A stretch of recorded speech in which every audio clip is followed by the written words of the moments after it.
চট্টগ্রামের চন্দনাইশ উপজেলার দোহাজারী পৌরসভা সংলগ্ন সিটি সেন্টারে ওসমান মিনি সিটি নামে একটি কম্পিউটার দোকানের মালিক আব্দুল্লাহ আল সাইমন ও তার পিতা পৌরসভায় যে সমস্ত কাগজপত্র দেওয়া হয় তারা পিতা পুত্র মিলে জালিয়াতির মাধ্যমে অবিকল ডকুমেন্ট কাগজপত্র তৈরি করে পৌরসভার জনসাধারণের কাছে বড় অঙ্কের টাকার বিনিময়ে বিক্রি করে আসছিল।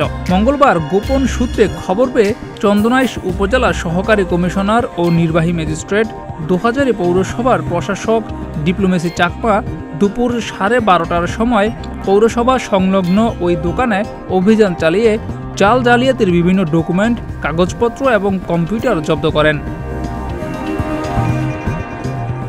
জিয়াউর রহমান, প্রতিদিনের বাংলাদেশ।